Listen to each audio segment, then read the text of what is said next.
So today I want to keep moving in our November series. So November, we've been talking all about the idea of release.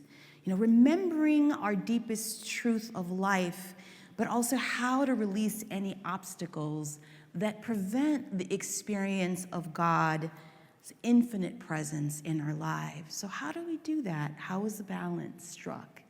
So we've kind of moved through this month, first by talking about remembering, releasing and remembering. We did our Day of the Dead service and ceremony, talked about releasing old stories, traumatic family wounds, things that no longer serve us. And then we moved on last week where we were talking about releasing and restoring. Once we release those old stories, how do we restore? We're restoring the balance that must be struck again between the various elements of both our energetic essences, but also in the world, creating balance so that we can truly experience God and truly be God moving.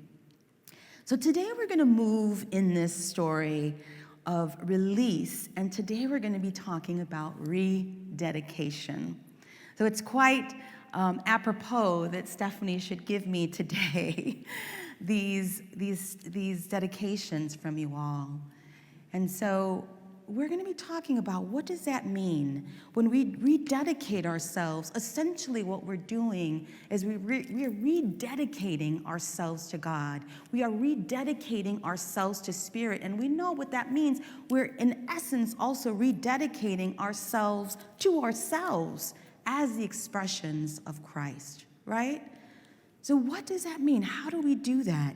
If we even see, we've been talking this month about the Disney movie Coco, and last week we talked about the story of Jacob in Genesis. It was all about that rededication. With Coco, he was out there and he wanted to, have music be this beacon of light for him, but yet he saw his family as kind of the enemy. He made himself the victim, like, they don't understand me, they don't get me, they're the enemy. This whole Day of the Dead service thing is not for me. But yet through his journey, he rededicates himself to family. He rededicates himself to the concept of forgiveness. And he rededicates himself, we can look at it also, to Spirit, to God. Same with Jacob. And so I want to pick up a little bit, pick up where we left off with Jacob last week. I had someone come up to me, Robert, I think he's here, who said that there were some elements of the Jacob story that we hadn't covered, and that is so true. There's so much in all of these biblical passages that we can sort of spend days on. But I do want to pick up on where we left off in Jacob, because I think it is so important for the lessons that it shares with us as we move into Thanksgiving time and we move into the holidays. Because those stories also, Jacob is ultimately about rededication. It's about the idea that when we intentionally, we set that idea to rededicate, it transforms us, and it certainly transforms those around us. It transforms our communities, and it transforms our families. We're making that conscious intention to rededicate. And it signals something to our brain, literally, as well as to our spirit. So let's pick up where we left off with Jacob. So I'm not going to go through the story, but I'll briefly do the synopsis. And those of you who want to pick up, all of the services are available both on YouTube and on our Facebook page. But Jacob, well, the story is with Jacob and Esau. They're twin brothers. And Jacob steals the first son's birthright from his older brother Esau. And so there begins a story. And so his brother, of course, was mad, threatened to kill him, and so he leaves his town. Lo and behold, he does establish a wonderful life for himself, and he's very successful. He has all these material things, but something is gnawing at his spirit, and he has to return home. So he decides to return home, and he is fearful for his life, but he knows he must do this. And so last week we talked about the area of the story where he's wrestling with God, or he's wrestling with a man, or he's wrestling with himself. And he's trying to figure this out about wanting to come to terms with who he is and who he needs to be. He's wrestling with himself and his higher consciousness to say, who am I? Who do I want to be? And how do I need to move to do this? And he's asking for the blessing. He's essentially asking for his own blessing. He's asking for permission to step forward into this new awareness, into this new power of life. And he thinks he's about to meet his brother, and he's fearful that he is going to be killed by his brother. So we left the story where he is praying and he's wrestling, and he realized that he gets the blessing, and in the blessing, his name is changed from Jacob to Israel, which is Prince of God. But something interesting happens in that story. He is asking for the blessing, and he's relentless. In the past, he was relentless about what he wanted, but he did it in a way that was very toxic, right? He stole the blessing from his brother. He was dishonest. He was all about himself. But this time, he's determined to get the blessing because he knows that it's his destiny. He's wanting to pay restitution. He's wanting to engage in that rebalance. So he asks for that blessing, and he receives it. But before that, his hip is broken, right? Remember that part of the story? His hip is broken. It's really interesting. Everything in the Bible is not as simple as it seems. Everything is this coded layer of beauty. And even if it's not something that was encoded back then, though there are pieces there are hidden things that we discover. There's things that we discover about ourselves that resonate with our being as we allow for those words to wash over us. So when we think about this, I'm going to offer you something to think about with this. Let's look at the hip metaphysically.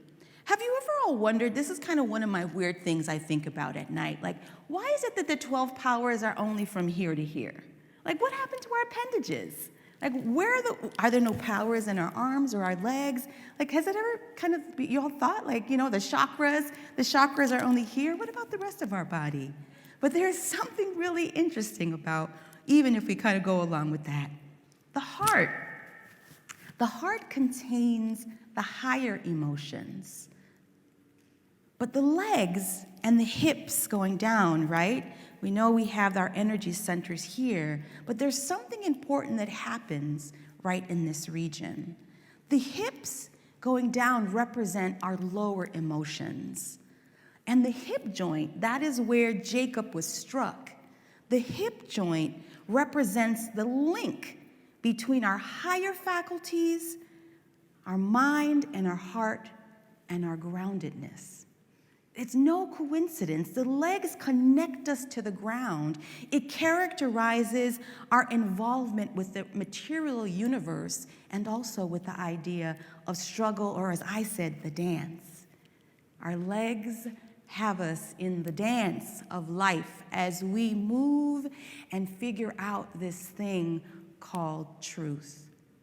It's the legs. So the story is reminding us that we have that weak spot.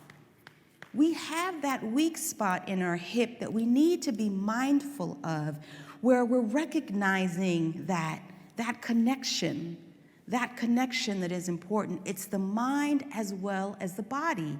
That is what Esau and Jacob represent metaphysically. Esau is the material, the body, and Jacob is the intellect. But we have to have those in balance, because if they're not, they run wild in many different ways.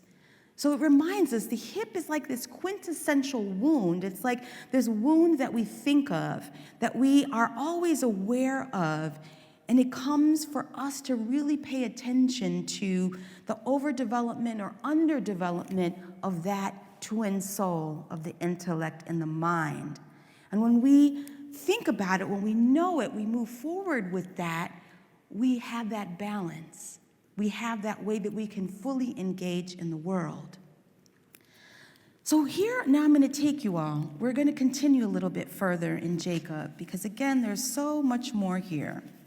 So we're going to go to Jacob in Genesis chapter 33, verse 4 to 12.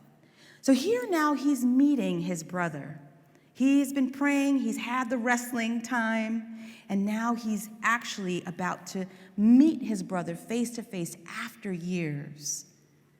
And he's scared. But Esau ran to meet him and embraced him and fell on his neck and kissed him, and they wept. When Esau looked up and saw the women and the children, he said, "The children whom God has graciously given your servant." Then the maids drew near, and their children bowed down. Leah likewise and her children drew near and bowed down, and finally Joseph and Rachel drew near, and they bowed down. Esau said, "What do you mean by all this company that I met?" Jacob answered, "To find favor with you, my lord." But Esau said, "I have enough, my brother. Keep what you have for yourself." And Jacob said, "No, please, if I find favor with you, then accept my present from my hand, for truly to see your face is like seeing the face of God, since you have received me with such favor. Please accept my gift that is brought to you, because God has dealt graciously with me and because I have everything I want." So he urged him, and he took it. Then Esau said, "Let us journey on our way, and I will go alongside you." So here's the funny thing. Esau gave him the blessing. Jacob made this whole story in his mind for years, where he's thinking, my brother hates me. My brother's going to kill me. My brother is never going to forgive me. And lo and behold, without any struggle, without any conversation, without any processing, right? Jacob just says, "I accept you. I forgive you. I'm happy that you are here. And we are here together." And he ends by saying, we go along. We'll be here together. We're going along in this journey. I say this to you because oftentimes we have these stories in our heads, don't we, about what is really happening. And we don't understand that they're exactly that. Sometimes they're things that we make up in our mind that we make bigger than what they are. It's not necessarily the truth, the essential truth of the story. They may be fragments of it. But Esau is so beyond it. He has already processed and done his work. And Jacob tells him, "I see the face of God in you." But what we don't read, and we're reading into that, is the true blessing came. The blessing can take place because Esau has already seen the face of God in his brother, no matter what his brother did to him. And that's a big deal. Many of us have that challenge of forgiveness, do we not? Anybody surpassed that? Walking on water yet? Yeah, it's a challenge for many of us. But Esau just wants to give, he gives it over. And he gives that restitution for Esau. And he says to him, Esau's trying to give him more, right? Jacob's trying to give him more. Like, take this, take that. My Lord, I'm here to, bless you. I'm here to, find favor with you. And Esau tells him, no, you are enough. How many of us go through our lives trying to do and find that favor with family or friends or partners or coworkers, and it leaves us feeling empty. It leaves us feeling unworthy when the reality is you are already enough. That is the reminder here in Genesis, that he's saying you are enough. You don't have to do all this. You've done the work. I've forgiven you. You've forgiven me. We have done this dance. You have understood your higher calling. That's enough. We don't have to do more. I offer this story because the holidays are triggering times, are they not? Going to dinner sometimes can be a war zone, right? With our families. Sometimes it's doing that wrestling match, right? With our friends or our families. Sometimes it can be difficult. I've heard so many stories. Now with all the kind of fractures in our country and political things happening, sometimes we are at odds with other people in our family, and it becomes painful and it becomes difficult. Or we go to family dinners, or we go to any kinds of activities, and there are those old wounds, those unforgiving things that are in our hearts that we even sometimes don't realize that we carry with us. So it's so important that we enter into this time of Thanksgiving with the idea that we do have that woundedness, but how do we move forward with that? Not being a wrestling match, but as I said last week, being this beautiful dance that we get to create.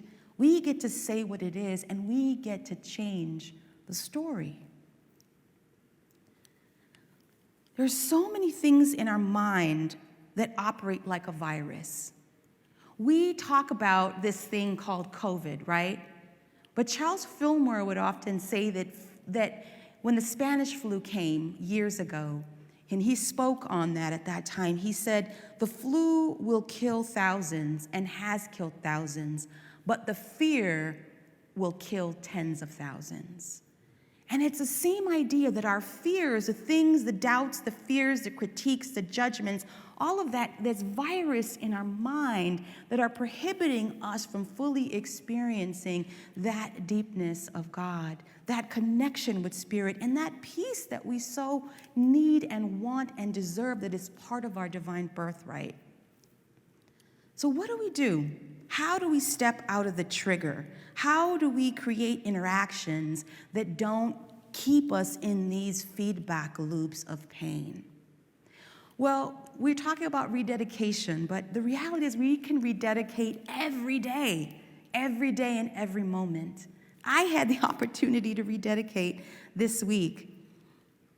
I rededicated as a minister. I was part of a conference for the Unity Urban Ministerial School where I graduated from. And that was a powerful opportunity to remind ourselves of what we have been called here to do. So that's obvious. That's the very direct rededication. But another rededication happened this week to me, and it was a result of the survey that came in. So as Stephanie mentioned, we had the survey that was submitted for all of you all to provide feedback. And many of you did, and it's been very helpful, and it will be helpful for us as we move forward with this particular idea. But some folks decided that they were going to take on the survey to put other extraneous information that had absolutely nothing to do with the survey. And some of that, frankly, was not very helpful or very nice. So what happened? There was a particular comment that was made about me. And I saw that comment, and what happened? I'm a human being. I was triggered. I was in that moment where I was Jacob, kind of wrestling with myself, trying to figure out why. The first thing was confusion, like, didn't we say this was a survey about masks? How did I get in this survey?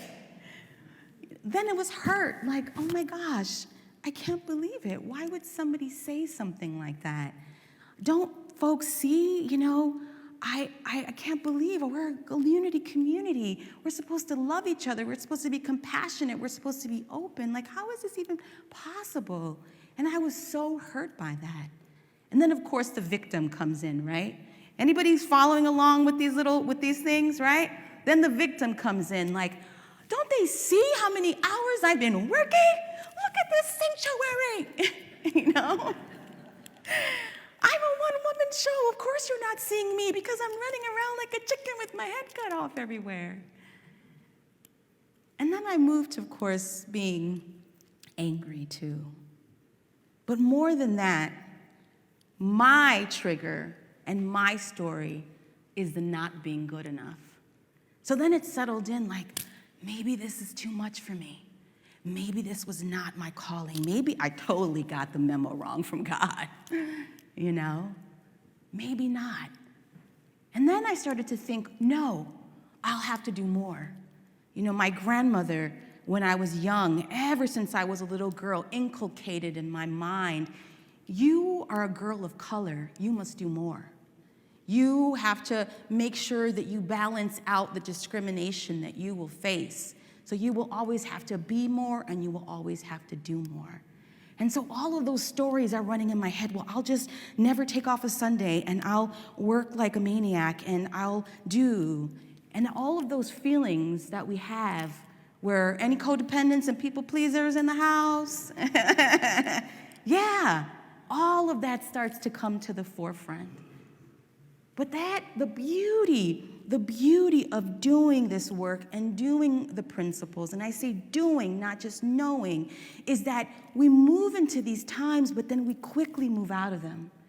Things that would keep us for days and years in these cycles then only take us maybe hours or minutes. And so quickly I had to think, is this the truth of who I am? And the answer is no. And is that the truth of the person that wrote that? No, it's not.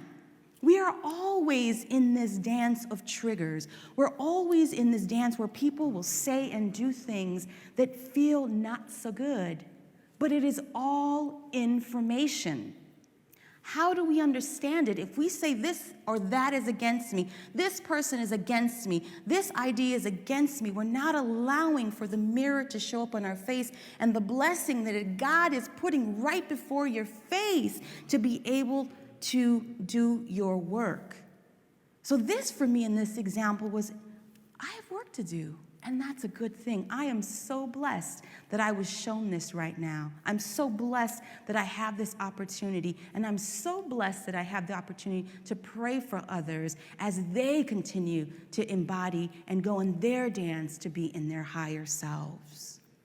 Why am I telling you this story? Not because I want your sympathy, not because I want you all to be, who said that? I'm going to go get, No. I'm telling you this because we are all there. Are we not? Do we not experience that? And the holidays are so prime for this, where you're doing this with people, where their memories are coming up, where you're in these stories and in these triggers. I have a friend who is a mortuarian. She's a mortician, and she said, don't expect to talk to me or see me because the high time for suicides is here. I mean, it sounds jarring, but that is the truth, because energetically, this is where we're at right now. So we're thinking about that hip, we're thinking about that wound, but we're conscious of it, and we're conscious of connecting this heart and this mind to that material existence. Knowing who you are is also about setting the boundaries. And so that's part of what we have to do, setting the boundaries. What is mine? What is not mine? Who am I really? Who am I not? What am I going to accept? What am I not? Emotional boundaries about, I'm not taking these messages in. I'm here to do a mighty work, and all of these messages that are not helpful to this are not helpful to me and not helpful to the people that I'm here to serve. So I want us to go into meditation today, really conscious about this dance that we do and the boundaries that we need to set and the way that all of us need to know who we are and be online. So I'm going to show, no, I'm not going to do this. I just want us to take a moment. I was going to show a short video, but I'm not going to do that. So I'm going to invite everyone to just have a time of quiet. And I'm going to ask our musicians to just come up and help us with this process. The boundaries that we set,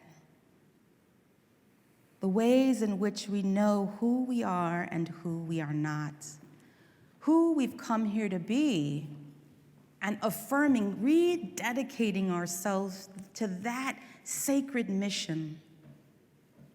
So take a deep breath. Deepest breath you've taken all week. And breathe out. Breathe in that love of God, and breathe out what no longer serves you. We breathe in this life, and we breathe out love. We breathe in the face of God, And we breathe out, seeing the face of God in others. Seeing and being the face of God require these boundaries as we move to rededication. And I want you to picture two words in your mind's eye right now. The word no, N-O. As we set boundaries in our lives, we have to be willing and ready and courageous to say no. Write that down in your mind.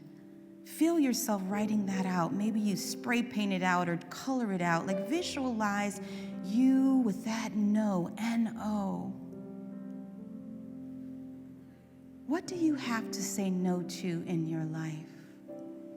What physical boundaries? What emotional boundaries? What financial boundaries?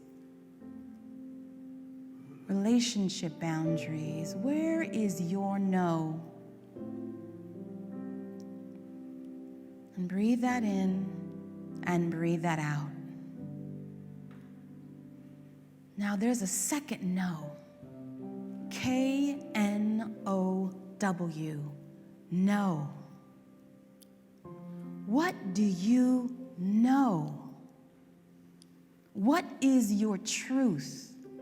What is the you that you see on the horizon, the you that you feel, the you that you know, that is ready, that is at that precipice, that is ready to jump, that is ready to say yes, that is ready to receive that blessing?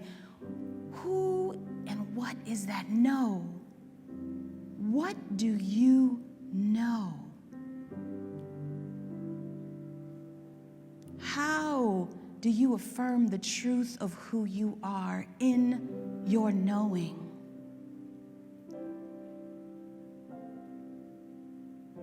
Allow your spirit to just share those messages with you. And if they don't come through right now, that's okay. We always want to think.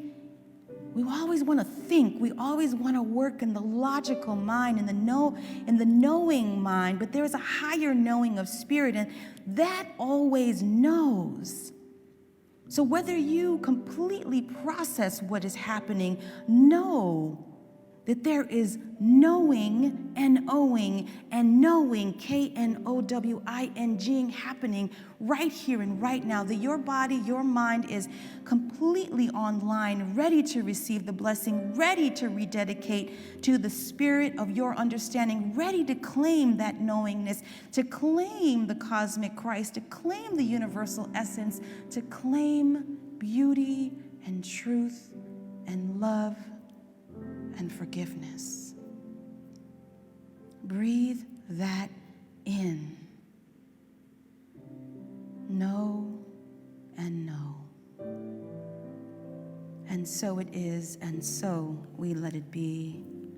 Amen.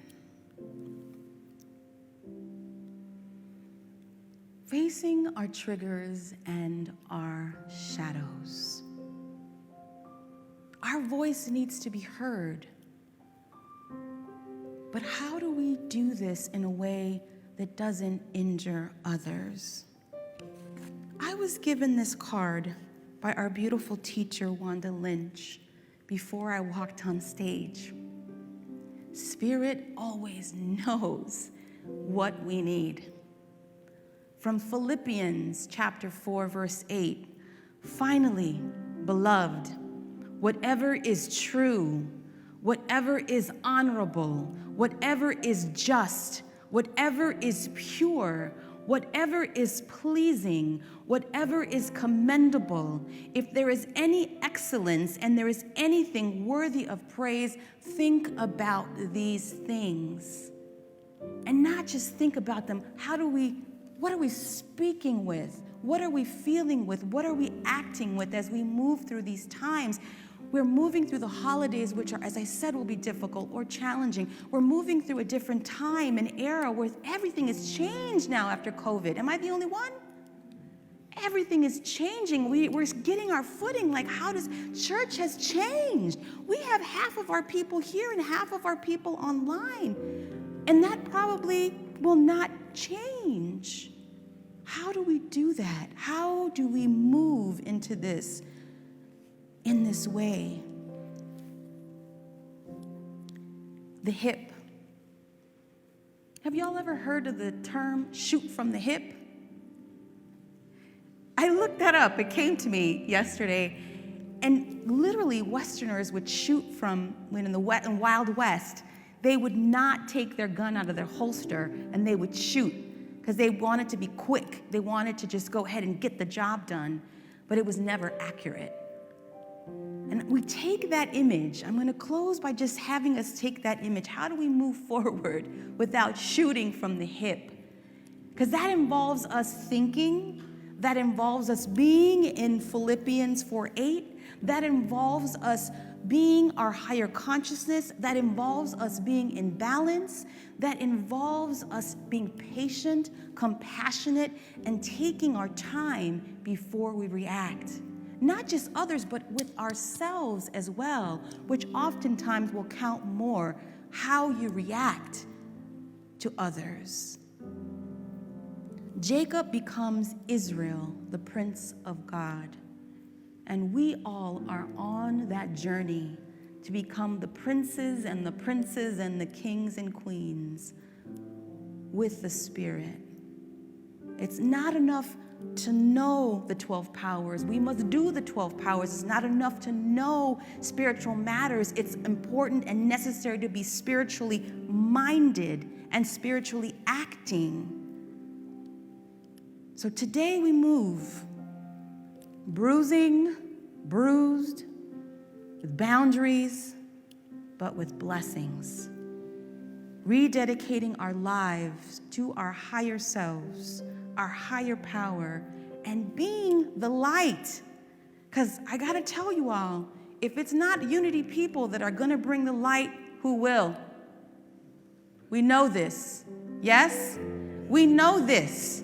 We have a job to do. We are the light bearers, and we have to do our work so that we are healed and ready to be the light out there. Who's with me? All right.